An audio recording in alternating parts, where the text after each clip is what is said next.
Con nuestro tema de hoy, recordemos que hoy estamos concluyendo el estudio de el tercer Sefer Torah, tercer libro de la Torah. Lo terminamos hoy con la doble porción Behar Bejukotai.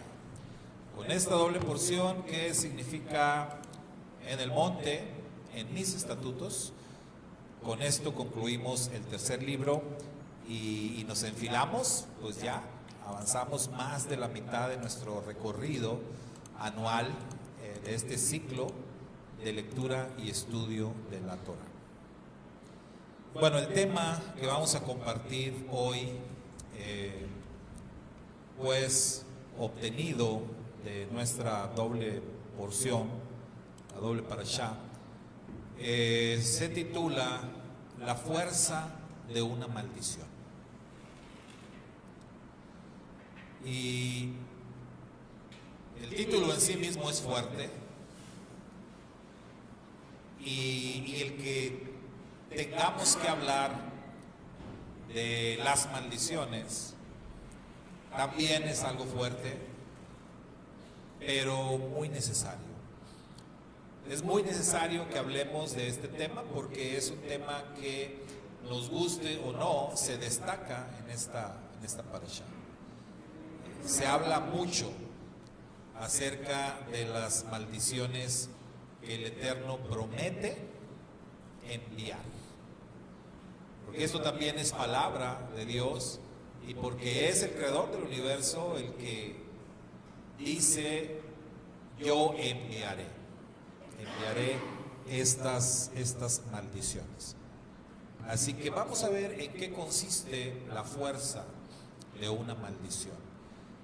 Este libro, hermanos, que estamos concluyendo, el libro de Vaikra, conocido como Levítico, en esta parte final, culmina hablando primero de las bendiciones que el Eterno promete a su pueblo, siempre y cuando el pueblo sea fiel al pacto con Dios. Y esto es bien importante. Esto es muy importante porque la palabra de Dios ciertamente contiene muchas promesas, pero es importante saber que las promesas que contiene la palabra de Dios, pues algunas son generales, es decir, las promesas de Dios, algunas son para todos, para todas las personas. Hay otras promesas de Dios que son específicas, que son dadas nada más a cierta persona. Por ejemplo, cuando hablamos del pacto davídico, pacto que Dios hizo con David, la promesa hecha en ese pacto es para David. Yo no puedo reclamar una promesa que Dios le hizo a David. Pues hay promesas que son específicas, hay promesas que son generales, pero también hay promesas en la palabra de Dios que son condicionadas. ¿Qué quiere decir esto? Dios promete tal cosa siempre y cuando yo haga lo que Él me está pidiendo. Entonces, si yo no cumplo con mi parte, no puedo reclamar la promesa. ¿Se entiende eso? Es muy claro. Entonces, estas bendiciones que aparecen aquí son bendiciones condicionadas. Si el pueblo obedecía, si el pueblo permanecía fiel al pacto con Dios, entonces esas bendiciones que Dios prometió vendrían sobre ellos. Después aparecen las maldiciones. Y las maldiciones iban a ser la consecuencia también, o la condición para que las maldiciones vengan es que el pueblo no permanezca fiel al pacto. Si el pueblo desobedece, si el pueblo se aparta del pacto, las maldiciones vendrán. Entonces, tan seguro es que las bendiciones vendrán si permanecemos fieles, como seguro es que las maldiciones vendrán si no permanecemos fieles. Este es un principio muy claro en la palabra de Dios. Es un principio general muy claro en los tiempos bíblicos, el destino de la nación, esto es el pueblo de Israel, reflejaba la conducta de ellos. En palabras sencillas, si el pueblo se porta bien, le va bien. Pero si el pueblo se porta mal, ¿qué va a pasar? Pues le va a ir mal. Es muy sencillo esto, hermanos, es muy simple. Nuestra porción, nuestra parashá, establece claramente los términos de esta ecuación. Cuando dice, si obedeces a Dios, habrá lluvia. ¿Qué tan importante es la lluvia? Pues si no hay lluvia, no hay comida. Así sencillo. Entonces, por eso lo primero, si obedeces, habrá lluvia en su estación. La tierra dará cosechas y los árboles sus frutos, y además habrá paz. Son cosas bien elementales, bien básicas que necesitamos los seres humanos para estar bien, para que nos vaya bien.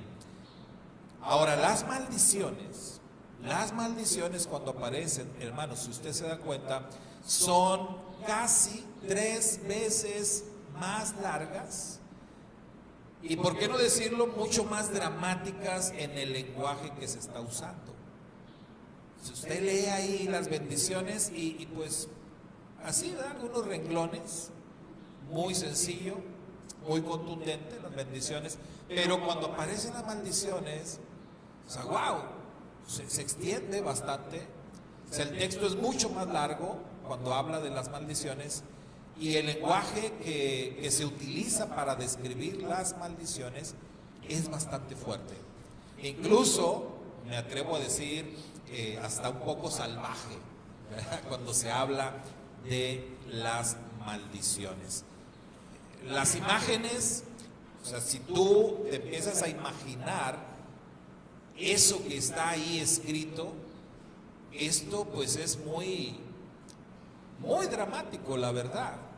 En cada uno de estos versos hay como que un ritmo acelerado, un ritmo palpitante, como si el duro destino que se apoderaría de la nación fuera inexorable, acumulativo y acelerado.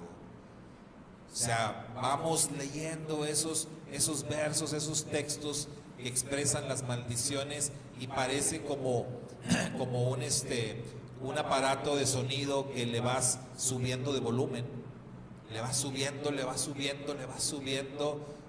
y se vuelve algo así casi insoportable, como quien está dando golpes con un martillo. Esto va subiendo cada vez más fuerte, aparece esta frase: y si después de todo esto no te arrepientes, y si después de esto no haces lo que es debido, si a pesar de estas cosas, y sigue subiendo y subiendo la fuerza de las maldiciones. Entonces, si tú insistes en ser rebelde, te va a venir algo todavía peor. Y fíjese, algo que me llamó mucho la atención al estar estudiando este texto es que en el texto hebreo aparece una palabra que es la palabra querí. Y esta palabra querí es una palabra clave. ¿Se acuerdan por qué le llamamos palabras clave? Porque se repite varias veces, ¿verdad? Entonces, en este texto, cuando habla de las maldiciones, esta palabra hebrea querí se repite, hermanos, 7 veces. 7 veces se repite. Ahora, aquí viene lo interesante. Esta palabra querí no aparece en ninguna otra parte de la Torah. Es más, no aparece en ninguna otra parte de todo el Tanaj. O sea, todo lo que conocemos como Antiguo Testamento, en todo el Antiguo Testamento no aparece esta palabra querí, solamente aparece en este texto, solamente cuando habla de las maldiciones. Ahora, si ustedes me preguntan, ¿y qué significa? No sé, la verdad. Y ni siquiera los eruditos, rabinos, los que saben hebreo y los que estudian hebreo antiguo y el paleohebreo y todo eso, nadie sabe con seguridad qué significa esta palabra querí. Hay que apuntarlo en la lista, ¿verdad? Cuando venga Mashiach, maestro, ¿qué significa esta palabra? Porque tenemos la duda, ¿no? Algunos dicen que el significado de esta palabra puede ser o puede implicar, y esto lo deducen por el contexto, por el tema que se está hablando, pero repito, nadie sabe realmente el significado de esta palabra querí. Pero pues para mí debe ser un significado muy fuerte por el contexto que se está hablando y porque se repite 7 veces y porque además, como les decía, esto va subiendo de volumen, va subiendo de fuerza cada vez más. Entonces, algunos dicen que esta palabra puede implicar rebeldía, seguramente que sí, puede implicar obstinación. ¿Todos saben qué es ser obstinado? ¿Sí? Díganle a Alexa, ¿qué es obstinación? Una persona obstinada, ¿qué es? Necio, terco. Pero de esos tercos, hermano, que tú le puedes demostrar que lo que tú estás diciendo es lo correcto y él va a seguir diciendo que estás mal. Él va a seguir diciendo, pues no me convences, no es cierto, no te creo, lo que yo digo es lo que yo tengo razón. Esa es una persona obstinada, que a pesar de las pruebas se mantiene en su posición. O sea, prefiere seguir equivocado a concederte la razón. Eso es obstinación. También dicen que esta palabra querí implica indiferencia. Y esto de la indiferencia es muy fuerte, también es muy grave. Y es algo que está golpeando fuerte en nuestros días, en nuestra generación. La indiferencia, la dureza de corazón, el desgano. O sea, así de, estoy desganado, como que no tengo energías. Oh, hermano, ándale, vente, vamos. No, ahorita como que no traigo muchas ganas. Pues imagínense no tener ganas de obedecer a Dios, porque eso es lo que implica la palabra querí en este contexto. O también dicen que implica dejar todo al azar. Pues ya, lo que sea, lo que pase, lo que tenga que pasar. Yo, mira, ya me da igual. O sea, todas estas cosas, dicen los sabios, implica la palabra querí. Debe ser algo muy grave. El principio básico entonces es claro. El Eterno está diciendo en estas 7 veces que se repite la palabra querí, el Eterno dice, si tú actúas hacia mí con querí, todo eso, yo volveré ese mismo atributo en tu contra y serás devastado. Eso es lo que podemos entender. Aunque no entendamos, aunque no sepamos, mejor dicho, el significado de la palabra querí, pero sí podemos deducir que es algo muy grave y sí podemos darnos cuenta que el Eterno advierte hasta en 7 ocasiones acerca de esto. Y que el Eterno está diciendo, si tú sigues obstinado, si tú sigues terco en ponerte contra mí, en usar querí contra mí, dice el Eterno, pues yo la voy a usar contra ti y te voy a devastar. Voy a acabar contigo. Eso es lo que está diciendo el Padre Eterno en estas palabras donde habla de las maldiciones. Ahora, aquí viene lo interesante, ¿no? ¿Cómo podemos nosotros armonizar esta amenaza, porque es una amenaza o advertencia? ¿Ustedes consideran que amenaza y advertencia es lo mismo? ¿Es parecido? ¿Qué será la diferencia? ¿Una amenaza es más fuerte que una advertencia? Es el tono. Dice Iván que es el tono. Entonces, una advertencia es como que tranquilo, ¿verdad? Sí, o sea, la amenaza es más directa, más fuerte, pero según vemos en las maldiciones, podríamos decir que el Eterno empieza advirtiendo, pero termina amenazando. Porque esto va en aumento, como les dije. Va en aumento, va subiendo. Cada vez las maldiciones son más fuertes, más fuertes, más fuertes. Entonces, pues podemos decir que comienza como advertencia, pero termina siendo una amenaza todas estas maldiciones. Ahora, ¿cómo armonizamos esto con el texto en la Torah que dice Hashem, Hashem, Dios misericordioso y dispensador de gracia, lento para la ira y abundante en bondad y veraz, que preserva bondad para millares, que toma en cuenta la iniquidad de los padres sobre los hijos y sobre los nietos, sobre la tercera y sobre la cuarta generación?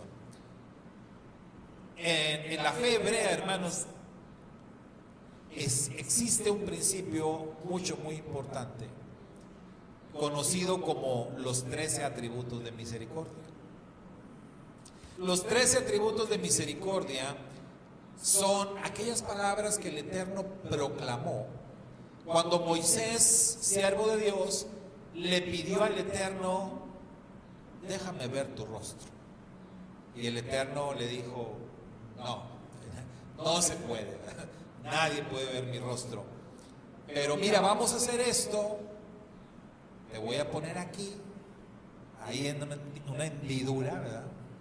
En la montaña. El Eterno puso a Moisés ahí. Dijo: yo voy a pasar y por lo menos podrás ver mis espaldas.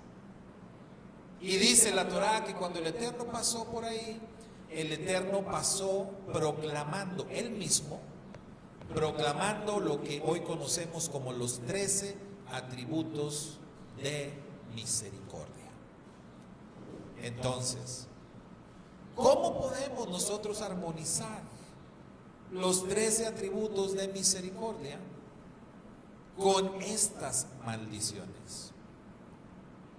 ¿Cómo le podemos hacer cuando la palabra misma dice que el Eterno es lento para la ira, pero es grande en misericordia? Bueno, toda la idea, mis hermanos, toda la idea que se encuentra dentro de los 13 atributos de misericordia es que el amor y el perdón de Dios son más fuertes que su justicia y que su castigo. Eso queda claro. Cuando la Torah dice lento para la ira, pero grande en misericordia, entendemos el amor de Dios, la misericordia de Dios, el perdón de Dios son mucho más grandes y son mucho más fuertes que su justicia y que su castigo. Eso lo entendemos. Pero entonces, ¿por qué las maldiciones en esta parashá son más grandes? O sea, son más largas, pues, mucho más palabras, mucho más maldiciones que bendiciones. Eso es lo que queremos entender hoy. ¿Por qué el Eterno le dio tanta fuerza a estas maldiciones, mucho más que a las bendiciones, cuando sabemos que realmente Él es un Dios de amor, un Dios bueno, un Dios de misericordia, y que su principal atributo hacia nosotros pues es ese, es la bondad, es el amor? La respuesta para esto, mis hermanos, es que ciertamente Dios ama y Dios perdona, Pero decíamos al principio, hablábamos de promesas condicionadas. Y Dios ama y Dios perdona con la condición de que cuando nosotros hagamos algo malo, ¿qué tenemos que hacer? Hacer teshuvá. Hacer teshuvá, que aquí decimos reconocer lo que hicimos mal, expresar remordimiento, restituir. ¿Se acuerdan los pasos de la teshuvá? Los pasos de la teshuvá son muy importantes, nunca debemos de olvidarlos, tenemos que tenerlos siempre bien presentes y tenemos que practicarlos. Porque si no hacemos teshuvá, lo que va a pasar siempre es que vamos dejando por la vida asuntos pendientes. Vamos dejando relaciones dañadas. Vamos dejando temas sin concluir cuando no hacemos teshuvá. El camino de la teshuvá, recuerde, primero reconozco mi error. Si hice algo malo, tengo que reconocerlo. Segundo, tengo que confesarlo. Tengo que confesar lo que hice mal. ¿A quién se lo tengo que confesar? ¿A quién ofendiste? Bueno, a la persona que ofendiste, a esa persona se lo tienes que confesar, no a otro. ¿A quién tú ofendiste? ¿A quién lastimaste? A esa persona se lo tienes que confesar. Número 3, tienes que pedir perdón. Tienes que pedirle perdón a esa persona que lastimaste. ¿Qué tienes que hacer también? Tienes que reparar el daño. El daño que le hiciste lo tienes que reparar, lo tienes que corregir. De nada sirve que vayas, reconozcas, confieses y pidas perdón y ya te vayas pensando que ya todo se arregló. No, tienes que reparar el daño. Y como siempre digo, hay cosas que no se pueden reparar. A veces lastimamos a una persona de tal manera que no hay forma de reparar. No hay forma de corregir la herida tan profunda que le hice, no hay manera. Cuando no puedo reparar el daño, hermano, ¿qué hago? El Eterno me provee de otro recurso, puedo compensar. ¿Verdad que un ejemplo de esto es el Rab Shaul? El Rab Shaul sintió tanta culpa por haber perseguido a los creyentes en Yeshua, que cuando él hizo teshuvá, él sabía que no había forma de reparar el daño que estaba hecho. Pero él vivió el resto de su vida, el resto de sus días los vivió tratando de compensar ese daño. Porque cuando ya no se puede reparar algo, hermano, lo único que nos queda es tratar de compensar. Y eso es parte de la teshuvá. ¿Qué más tenemos que hacer? Pues pagar nuestra multa, ¿verdad? Pagar la ofrenda. Ya reparamos daños, sí, pero tienes que pagar una multa, una ofrenda al Eterno. Eso es aparte. Ustedes saben que si tú participas en un accidente de auto, tú chocas y tú fuiste culpable, le tienes que pagar los daños a la persona que perjudicaste, pero también vas a tener que pagar una multa en tránsito. ¿Sí sabían eso? Eso es aparte. En el tránsito te cobran multa y luego te cobran cosas que hasta tú dices, ¿y eso de dónde?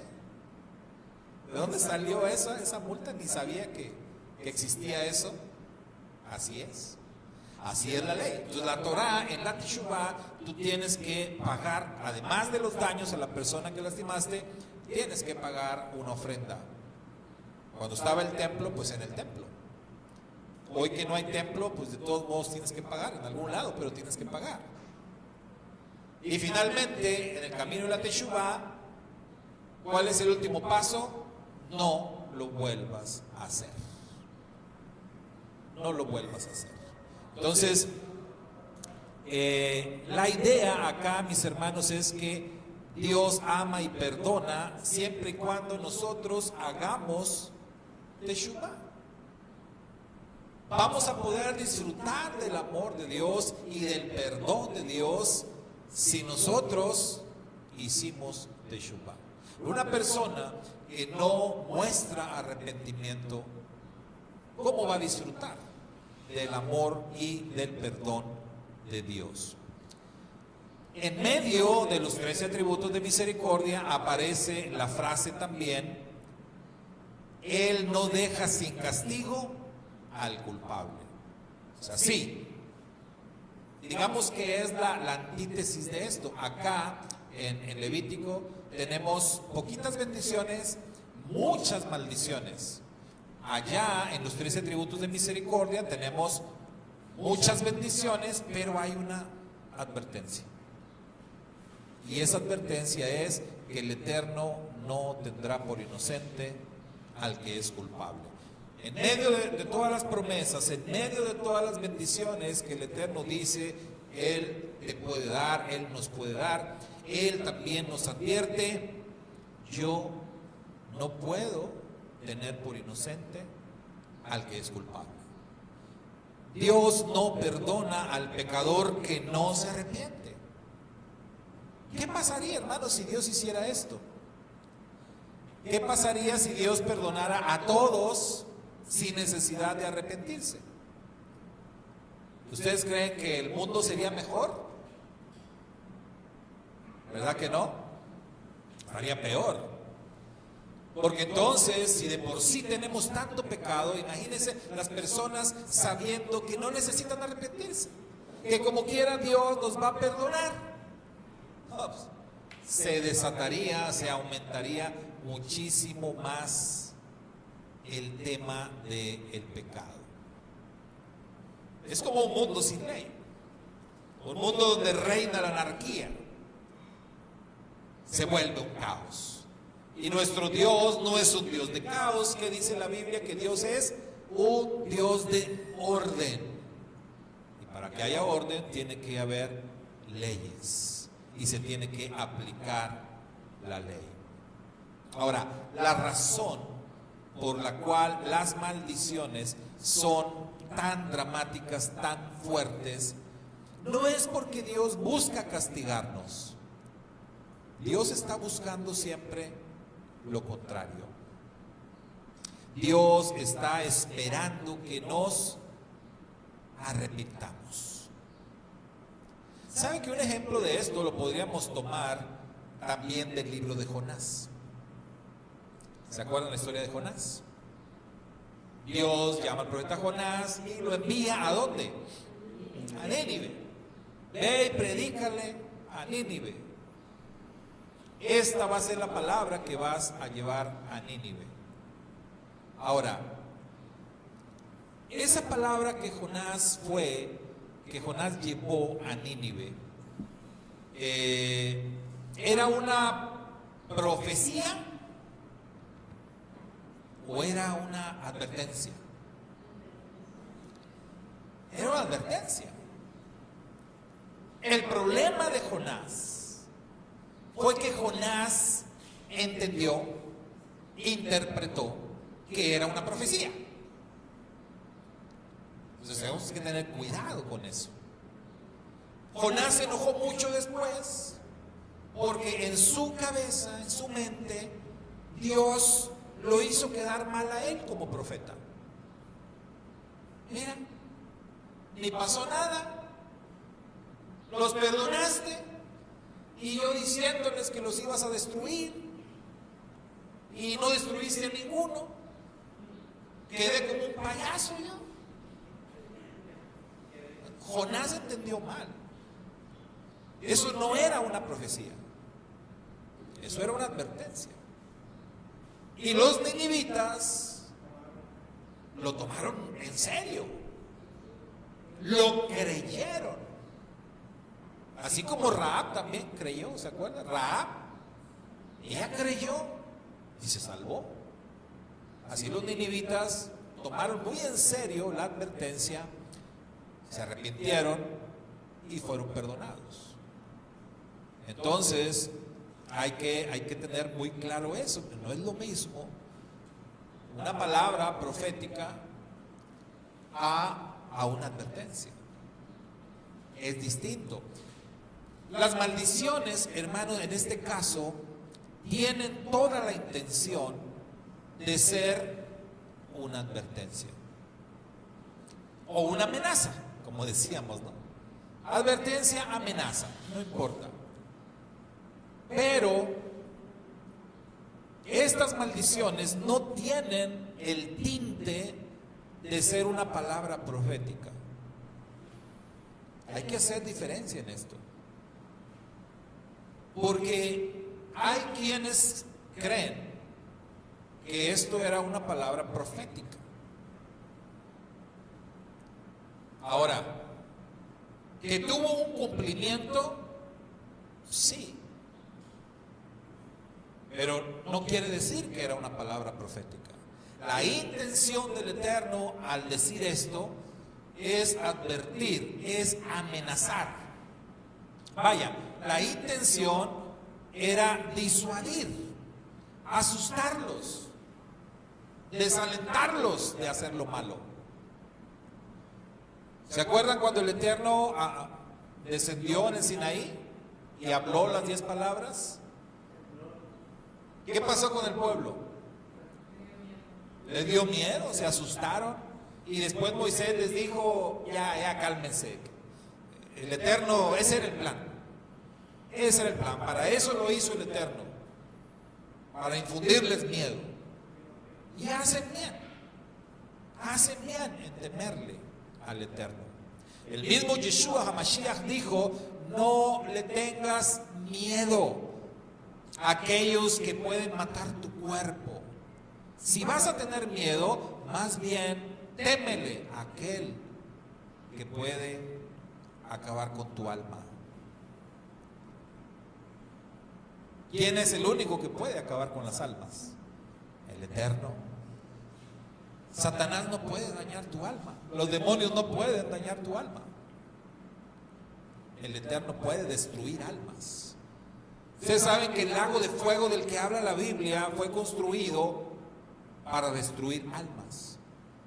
Ese lago de fuego fue diseñado y fue construido para ahí poder destruir seres celestiales. O sea, así como destruye seres celestiales, o sea, ángeles, también el lago de fuego destruye almas. Entonces, si vas a tener miedo de algo, témele al Eterno. A Él es a quien le debes de temer. Entonces, el Eterno lo que está haciendo con estas maldiciones, hermanos, es tratar de disuadir al pueblo de hacer lo malo. Y mire, déjenme le demuestro más este punto. Desde una perspectiva científica, lo malo tiene más impacto sobre las personas que lo bueno. ¿Se entiende eso? Lo malo tiene más impacto sobre las personas que lo bueno. Anoche le decía yo a Keila, porque la perrita que tenemos ahí en la casa es así, es como obstinada, ¿verdad? De pronto es terca. Entonces, de pronto le hablas bonito, y, chiquita, ven. No te hace caso, no se mueve. Ándale, ven, chiquita, y que con cariño. No. Entonces ya le hablo feo, le hablo fuerte. ¡Ey, mira, ándale, ven para acá! Ya se levanta y viene. Y le decía yo a Keila, ¿ves? Le gusta la mala vida. Le gusta que le hables fuerte. Entonces, no nada más las personas, ¿verdad? De repente también los animales funcionan más con amenazas, con lo malo en lugar de lo bueno. Científicamente demostrado, mis hermanos, prestamos más atención a las malas noticias que a las buenas noticias. Está en nuestra naturaleza, la naturaleza humana. Pueden estar ahí en la televisión, pueden estar hablando de las noticias y tú estás acá haciendo otra cosa y estás escuchando, ¿no? Y pueden estar hablando de, a lo mejor ya pasó como media hora dando pues, buenas noticias. Y tú ni siquiera, pero dan una mala noticia y dejas todo lo que estás haciendo, ¿eh? ¿Qué? Súbele, ¿qué estás diciendo? O sea, la tragedia nos llama, como que las cosas malas tienden más a llamar nuestra atención. Yo crecí de niño ahí en el barrio que crecí, en el centro de la ciudad, ahí donde estaba el hospital civil, ahí a escasos metros, ¿no?, del hospital civil. Entonces, pues, de cuando en cuando llegaba alguna ambulancia con algún herido, ¿verdad?, ahí a urgencias del hospital. Oiga, pues cuando venía la ambulancia con la sirena, ya saben, la torreta, y venían volando la ambulancia, era impresionante la cantidad de gente que salía de sus casas y todos corriendo al hospital a ver el chisme, ¿verdad? ¿Qué pasó? ¿A quién atropellaron? ¿A quién balacearon? ¿A quién golpearon? A ver, ¿quién es el herido? ¿Lo conocemos? ¿Qué tan grave viene? ¿Cuánta sangre? O sea, el morbo, ¿no?, por las cosas malas. Impresionante. Yo también iba. Ya también corría con toda la gente ahí. Entonces, es parte de la naturaleza humana prestar más atención a eso.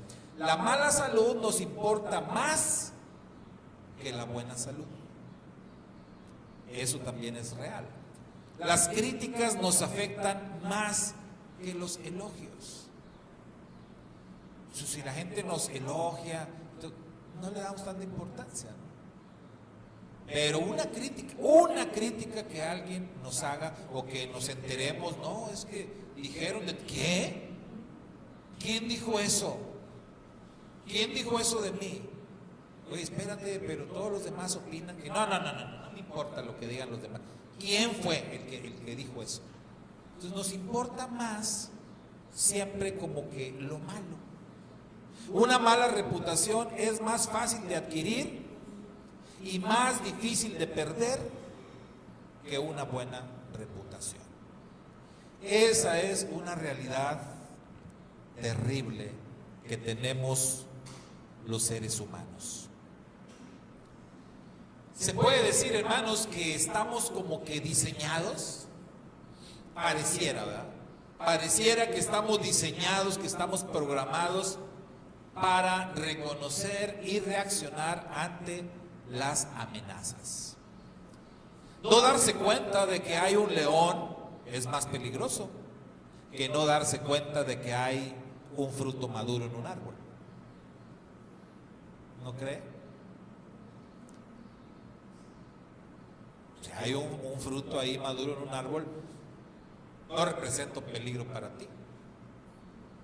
Pero ahí viene un león salvaje, eso sí me afecta, ¿verdad? Eso sí representa un gran peligro para mí.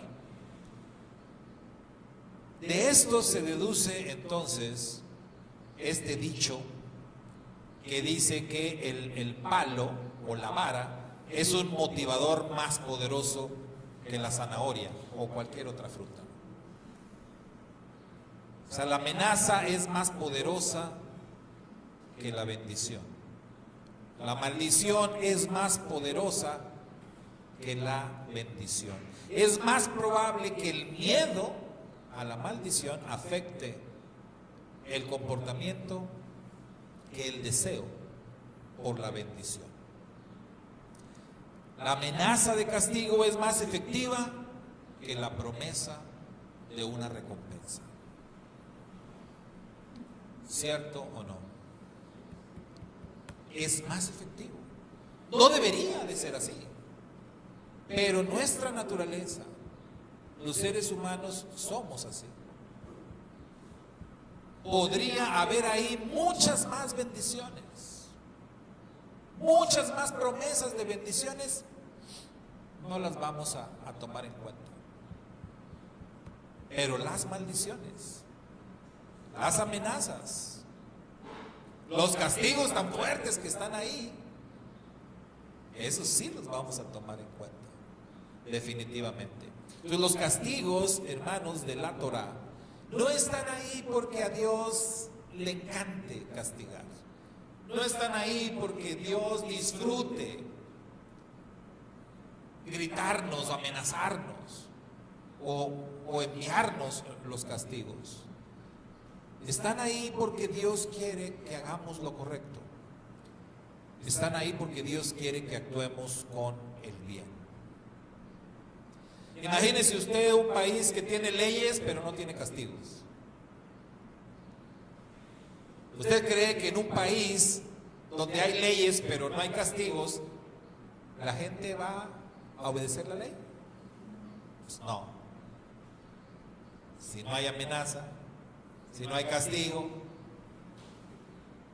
Oye, ahí hay un letrero que dice que la velocidad máxima es de 60 kilómetros. Pero pues yo paso a 120 y no me castigan, o sea, no hay multa, no hay nada. ¿De qué sirve la advertencia? ¿De qué sirve la ley? Es como los papás, ¿verdad? Hay muchos papás que amenazan en balde. Hay muchos papás que advierten a los hijos, que los amenazan, que te voy a quitar el celular o que te voy a... Antes era vara, ¿verdad? Te voy a pegar, y nunca le pegaban. Entonces, ¿qué pasa cuando nada más amenazas pero no cumples? O sea, no aplicas el castigo. ¿Cómo actúan los hijos? Te toman la medida y se vuelven cada vez más desobedientes, porque saben que no cumples con tu palabra, porque saben que no los vas a castigar. Sin castigo, hermano, no hay efectividad de la ley, y sin ley no hay sociedad. Cuanto más poderosamente se presente lo malo, más probable es que la gente escoja lo bueno.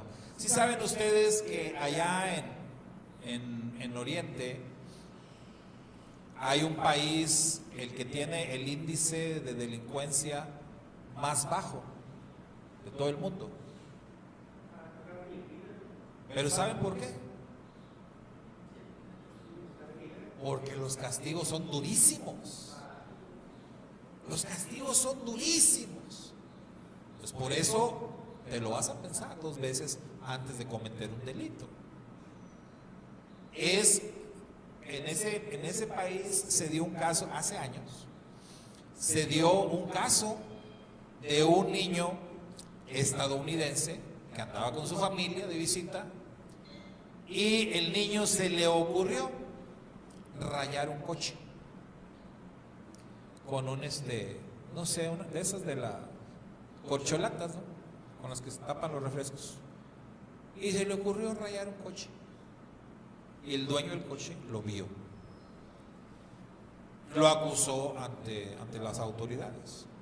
Y se hizo un juicio, y esto se volvió chisme mundial, ¿verdad? Porque ellos eran estadounidenses y están allá de turistas, pero las leyes allá son duras, son muy estrictas. Intervino el embajador de los Estados Unidos, el presidente de los Estados Unidos habló con el presidente de allá. O sea, ¿por qué? Porque a este niño lo sentenciaron a 50 varazos, y los varazos allá son con una vara de bambú. No sé si conozcan el bambú.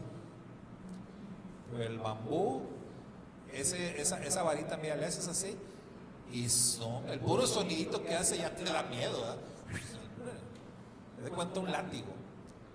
Entonces eran 50 varazos con la vara de bambú. Pues, aunque intervino medio mundo porque les parecía una salvajada, porque era un niño, pero la ley es la ley, y ellos dijeron, bueno, okay, se lo vamos a dejar en 25 nada más. Pero de que lo castigamos, lo castigamos. Y se cumplió la ley. Entonces, por eso ahí el índice de delincuencia es muy bajo. Ustedes saben, han visto las noticias de El Salvador y cómo el actual presidente de El Salvador ha logrado disminuir considerablemente los índices de delincuencia. Un país que estaba hecho un caos por las pandillas y ahora mira. Pero, ¿debido a qué? Al castigo, a la severidad, ¿verdad?, con que se cumple la ley. Y ha bajado el índice de la delincuencia. Entonces, cuanto más poderosamente se presente lo malo, la maldición, es más probable que la gente escoja lo bueno. Y aquí ya vamos entendiendo, ¿verdad? Por eso la maldición es tan fuerte, por eso es tan dramática, por eso es tan atemorizadora. El miedo al mal es el más poderoso motivador para lograr el bien. Por eso dijo Mashiach: témele a aquel que puede destruir tu alma. ¿Qué es lo más valioso que tenemos nosotros? El alma. Témele a aquel que puede destruirla. Le tenemos mucho miedo a los que pueden dañar nuestro cuerpo. ¿Para qué? ¿Para qué tanto miedo? A Dios es a quien debemos temer. Con demasiada frecuencia, mis hermanos, tomamos las decisiones equivocadas. Muchas veces, todos los días tomamos decisiones equivocadas. Y casi siempre esas decisiones en las cuales nos equivocamos porque no nos detenemos a pensar un poquito en la consecuencia. Es una ley de causa y efecto. Toda acción tiene una reacción. Entonces, todo lo que hacemos va a tener una consecuencia. Ahora, no solamente las consecuencias se dan en un nivel de este plano. Las consecuencias de lo que hacemos trascienden más allá de este plano. Hace poquito que en la clase del hermano Lugo hablábamos de esto y nos citaba el hermano esa palabra que dice que vamos a ser juzgados aún por las palabras, por cada palabra que salió de nuestra boca.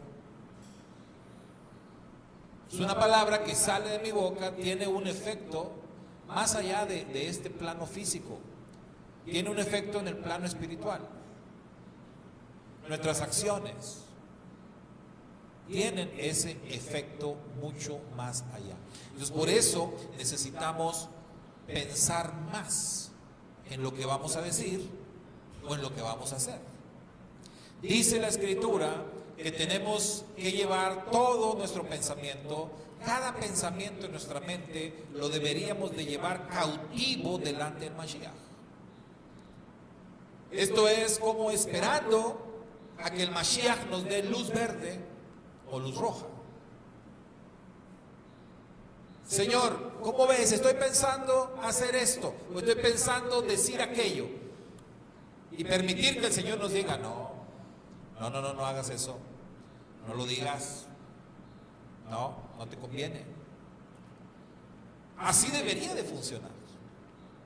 Preguntarle al Señor antes de decir o antes de hacer. Detenernos a pensar las consecuencias, pero no lo hacemos. Por lo regular, las personas pensamos solamente en el hoy y no pensamos en lo que va a venir mañana, en lo que va a ocurrir. Ahorita estamos en tiempos finales. Estamos viendo muchas cosas que están pasando.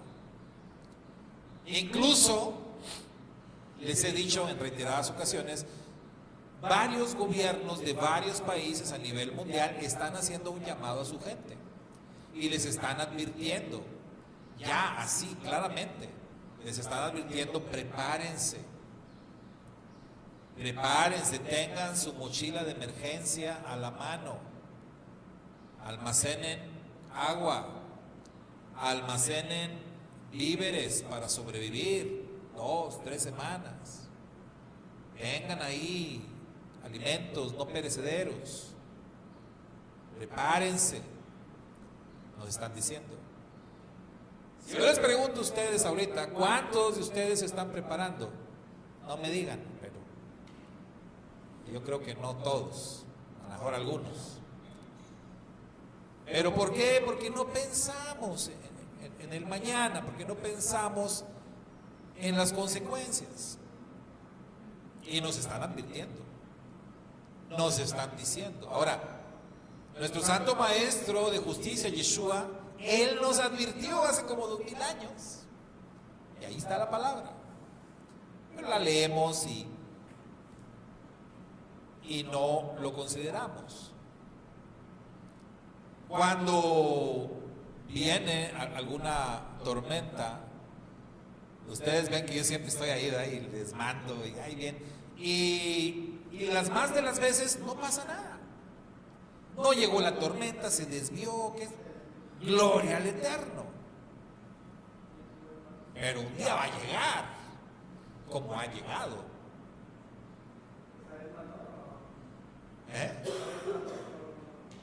No, ya no. Pero fíjense, cuando está la amenaza de tormenta, ¿qué tenemos que hacer? Ahorita que está reciente la experiencia que tuvimos, la última tormenta, la última inundación, todos quedamos asustados, o la mayoría de la gente. Ahorita ves que el cielo se empieza a poner negro y ay Dios mío, no, otra vez no, por favor, Señor, llévate esas nubes, y ya tenemos miedo. Porque está reciente, ¿verdad? Porque está reciente. Pero cuando pasó esa tormenta, esa inundación, aquí está la hermana Elena, ¿verdad? Que les advertían aquí, ¿verdad? En la colonia y en las colonias que saben que el nivel de agua sube considerablemente. Te advierten con tiempo, hay que salirse, está subiendo el agua. ¿Y qué hace la gente? ¿Qué creen? No se sale. No se salen, se quedan ahí y luego los tienen que ir a sacar con lancha. Y luego ahí vimos bastantes fotos, gente arriba de los techos. Ay, que vengan por mí, rescate. Se te dijo que te salieras. Ahora espérese ahí, ¿verdad? Entonces, necesitamos el castigo.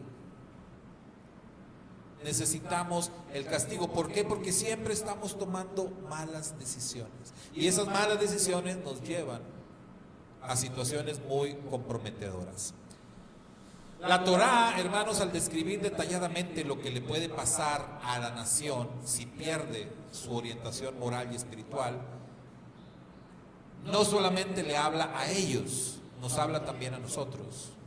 Este es un mensaje para todas las generaciones a partir de aquel momento, para poner atención, para tener cuidado, para que evitemos lo malo, para que tomemos buenas decisiones, para elegir lo bueno.